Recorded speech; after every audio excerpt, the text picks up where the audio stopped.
Dear students, good morning. Now today we see our lesson number 10 exercise part 2. In beginning period we see the exercise 1 to 6 in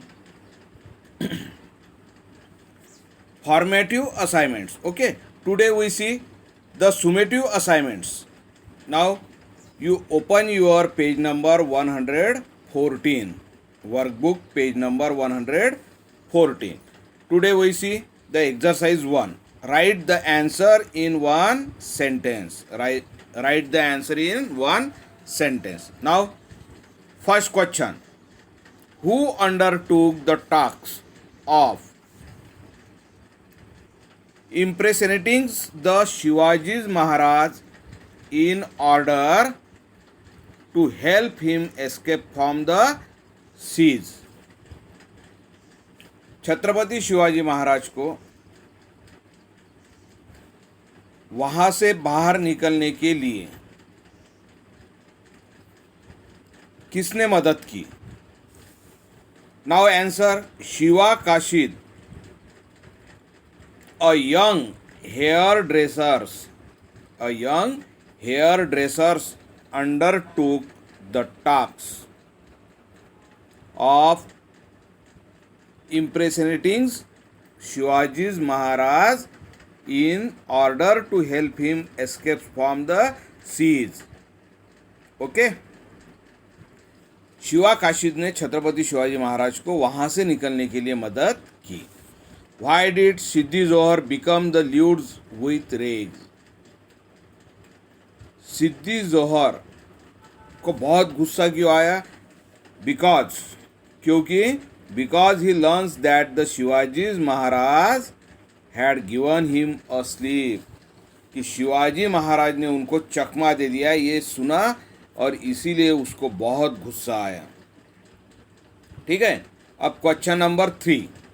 What did Shivaji Maharaj say to बाजी प्रभु? छत्रपति शिवाजी महाराज ने बाजी प्रभु को क्या कहा? कब? while living for Vishalgarh fort. Vishalgarh fort की ओर निकलते समय छत्रपति शिवाजी महाराज ने बाजी प्रभु से क्या कहा? As soon as we reach, Shivaji Maharaj told the Baji Prabhu, as soon as we reach the fort. जैसे ही मैं फोर्ट पर पहुंच जाऊंगा, गन विल बी फायर. तोहफे दागी जाएगी. As you hears the gun sound, gun fire sound. और जैसे ही तुम गन फायर का आवाज़ सुनोगे, तोहफों का आवाज़ सुनेगे, एब्डामन द पास को छोड़ दो.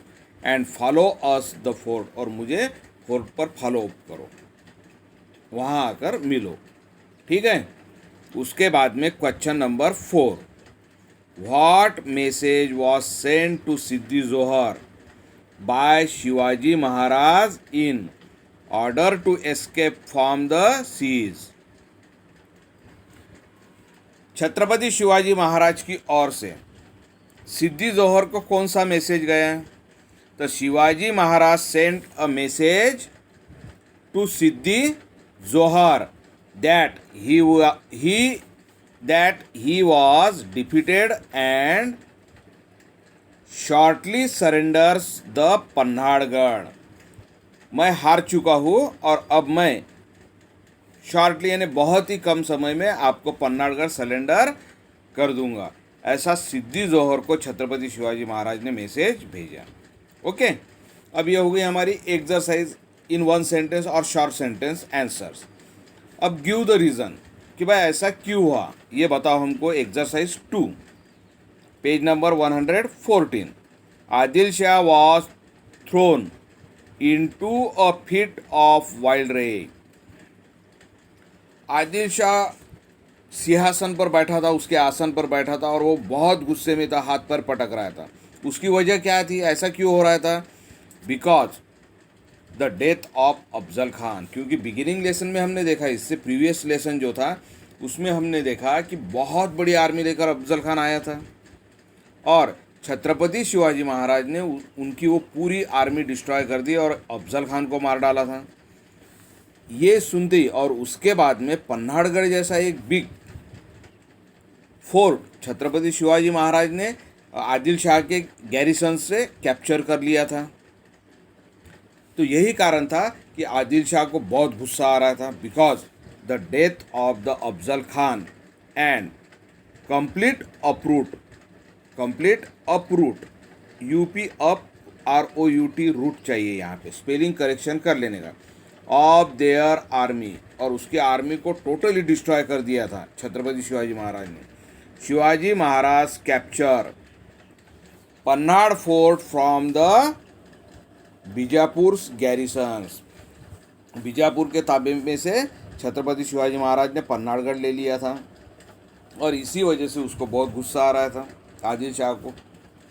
2 number, Pavankhind become immortals in history. Pavankhind ये जो थी, घोड़खिंड नाम से पहले उसको जाना जाता था, बाद में वो पावनखिंड नाम से हिस्ट्री में प्रसिद्ध हुई। क्यों हुई? बिकॉज ऑफ, क्योंकि वहाँ पर ब्रेव सोल्जर ने सैक्रिफाइस किया था अपने लाइफ का, अपना ब्लड वहाँ पर गिराया था। लाइक बाजी प्रभु जैसे ब्रेव पर्सनालिटीज़ थे, पैट्रियोटिक्स पर्सनालिटीज़ थे, देशभक्त थे, कि जिन्होंने स्वराज के लिए, हिंदवी स्वराज के लिए अपनी जान भी वहाँ पर बलिदान दिया था। Because of the brave soldier like the Baji Prabhu laid down their lives for the cause of the Swaraj. His blood made the Ghodkhind a holy place in Swaraj. और उनके ही खून से ये जो घोड़खिंड थी वो होली प्लेस बनी और इसीलिए उसको पावनखिंड कहा जाने लगा। Give the reason. Question number 3. The Shivaji in service of the Shivaji Maharaj became immortal. Shivaji जो था, शिवाजी हमने देखा कि वो हेयर ड्रेसर्स था और उन्होंने छत्रपति शिवाजी महाराज के लिए अपनी जान भी दी। क्यों? बिकॉज शिवा काशिद सैक्रिफाइस, क्योंकि शिवा काशिद जो था यंग हेयर ड्रेसेस, उसने अपनी लाइफ सैक्रिफाइस किया था। उसको पता था मैं प्रति शिवाजी बनकर सिद्दी जोहर के पास जा रहा हूँ, और जैसा ही सिद्दी जोहर को ये पता चलेगा कि मैं डुप्लीकेट शिवाजी हूँ तो मुझे वो इमीडिएटली किल कर देगा, और उसको मारा भी गया। और इस तरह शिवा काशिद ने अपनी जान या बलिदान दिया हिंदवी स्वराज और छत्रपति शिवाजी महाराज के लिए। Because Shiva Kashid sacrificed his own life in the cause of the Shivaji Maharaj and the Hindavi Swaraj. Okay, और इसलिए वो भी अमर बना। इमोशनल से यानी अमर बनना, बलिदान देकर अमर बने।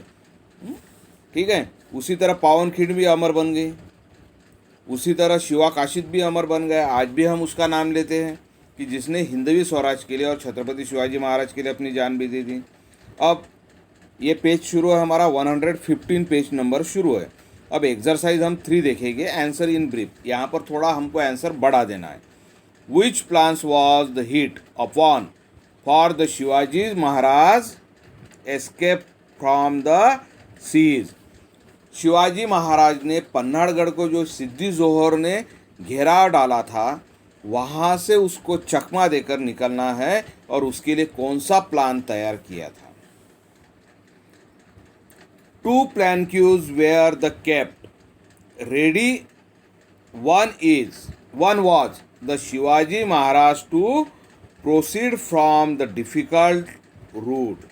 शिवाजी महाराज ये बहुत डिफ़िकल्ट रूट से निकल जाएंगे, जहाँ से कोई सोचेगा भी नहीं, ऐसे रूट से वो वहाँ से निकलेंगे। और सेकंड, दूसरा प्लान ये था, to be the occupied by the persons disguise as a Shivaji Maharaj. और दूसरा पर्सन ये था कि भाई एक आदमी जो शिवा काशिद था वो सिद्दी जोहर को मिसगाइड करेगा, डिसगाइज करेगा, यानी उनको ये बताएगा कि मैं ही शिवाजी हूँ, मैं ही शिवाजी हो, और ये 2 प्लान थे और ये दोनों भी प्लान हिट हुए थे, और मगर वहाँ पर शिवाजी काशी को अपने जीवन का बलिदान देना पड़ा और वो अमर हो चुके थे।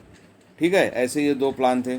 उसके बाद में उसी में का सेकंड है, पेज नंबर 116 पे आ जाओ। What preparations did Baji Prabhu make to halt the enemies in the Ghodkhind pass. Baji Prabhu ने कौन सी प्रिपरेशंस की थी कि भाई इतनी बड़ी आर्मी जो उनके पीछे आ रही थी उनको घोड़खिंड में रोकना था, और ये हैंडफुल्स ऑफ द मावला थे। तो हम वो देखेंगे। तो Baji Prabhu divided the companies of soldiers, उनके पास जो स्मॉल हैंडफुल्स ऑफ सोल्जर थे उनको भी उन्होंने छोटे छोटे ग्रुप किए, और उनको क्या किया, the Baji Prabhu divided the companies of the soldiers into small group and posted them at a suitable place और पॉइंट। वो अपने हैंडफुल आर्मी के भी उन्होंने छोटे छोटे ग्रुप किए और उनको एक फिक्स जगह, एक पॉइंट पे उनको सिचुएटेड किया या वहाँ पर फिक्स किया, और वहाँ से उनको ये इंस्ट्रक्शन दी कि तुमको क्या करना है और कितने समय तक करना है। हो गए। दे कलेक्ट, और उन्होंने क्या किया, they collect the hugs and boulders, hugs, boulder and the stone, बड़े बड़े पत्थरे उन्होंने जमा किए। That to be use as the weapon, जिसका वो यूज एज अ वेपन कर करने वाले थे। जैसे पास में इनिमी घुसेगा वो ऊपर से उनको बड़े बड़े बोल्डर्स और स्टोन्स मारने वाले थे, जिसमें वो उनकी इनिमीज की आर्मी डिस्ट्रॉय होने वाली थी। And rise a barriers of the steel cross the path, steel cross the path, और उन्होंने एक बैरियर क्रिएट कर दिया था कि जिसकी वजह से उनको क्रॉस किए बगैर इनिमीज को वो पास क्रॉस कर नहीं सकते थे। और ऐसी तैयारी बाजी प्रभु ने वहाँ पर घोड़खिंड में की इनिमी को रोकने के लिए। ठीक है, इस तरह अपना लेसन ख़त्म होता है आज, और ये 10 लेसन के साथ में ही अपना जो मिड टर्म का सिलेबस है वो ख़त्म होता है। तुमको मिड टर्म तक फर्स्ट लेसन टू 10 लेसन तक तुमको रहेगा। ऑनलाइन मिड टर्म्स ली जाएगी। पॉसिबिलिटी कम है कि आपको स्कूल में आना पड़ेगा। ये नहीं कहता हूँ मैं कि आना ही नहीं पड़ेगा, पॉसिबिलिटी कम है। गवर्नमेंट की पॉलिसी क्या आती है उस पर सब डिपेंड रहेगा, मगर ऑनलाइन एग्ज़ाम तुम्हारी होगी ही। और इसी तरह तुम अब स्टडी करो। अब ये लेसन की मैं PDF आपको भेजता हूँ नेक्स्ट डे, जिससे आप पूरा राइटिंग वर्क कर लो। और ये एक्सरसाइज मैंने पूरी 2 पार्ट में आपको एक्सप्लेन की है। अच्छा, okay, good bye, see you again next day.